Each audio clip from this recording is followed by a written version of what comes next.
আলোর বর্তিকা news channel থেকে আজকে আমি প্রজ্ঞা পারিজাত আছি থিওসফিক্যাল সোসাইটিতে আশা ফাউন্ডেশনের কর্ণধার সায়দা বেগম দিদির সাথে। নমস্কার দিদি, আপনাকে এই ভাষা দিবস নিয়ে আমাদেরকে কিছু যদি জানান। আসসালামু আলাইকুম। বিসমিল্লাহির রহমানির রহিম। আজকের এই মহতী সভায় উপস্থিত সম্মানিত অতিথিবৃন্দ, গুণীজন এবং প্রিয় বন্ধুগণ, আপনাদের সকলকে বিশ্বজননী বাংলা ভাষা পত্রিকার পক্ষ থেকে জানাই ভাষা দিবসের আন্তরিক শ্রদ্ধা, সম্মান ও অভিনন্দন। আপনারা যারা কলমের কালি দিয়ে পৃথিবীর বুকে শান্তির বার্তা ছড়িয়ে দেন, যারা একটি সুস্থ সবল মানবিক সমাজ গড়ে তুলতে নিরলস চেষ্টা করেছেন, আপনাদের প্রতি আমাদের গভীর কৃতজ্ঞতা ও শ্রদ্ধা রইল। আশা ফাউন্ডেশনের উদ্যোগে আয়োজিত এই সুন্দর অনুষ্ঠানকে আমি আন্তরিক সাধুবাদ জানাই। এই ধরনের উদ্যোগ আমাদের সমাজকে আলোকিত করে, মানবিকতার পথে এগিয়ে নিয়ে যায়।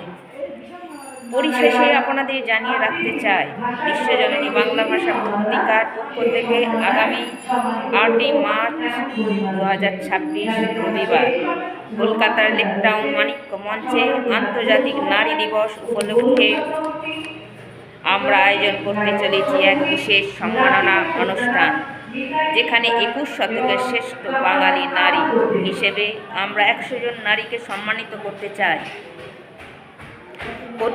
সম্মানিত সেই সব পুরুষদের যারা নারীদের প্রতি সম্মান প্রদান করে, তাদের আমরা সমর্মী সম্মান জানাবো নারীদের পক্ষ থেকে।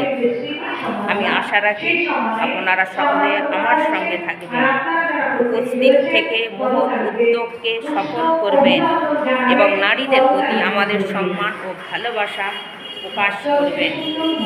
শেষে 2 লাইনের কবিতা দিয়ে আমার বক্তব্য শেষ করব।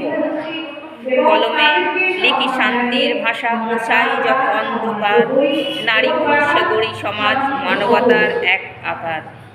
এই আশা ও বিশ্বাস দেখে আপনাদের সকলকে আবার জানাই আমাদের আন্তরিক শুভেচ্ছা ও অভিনন্দন।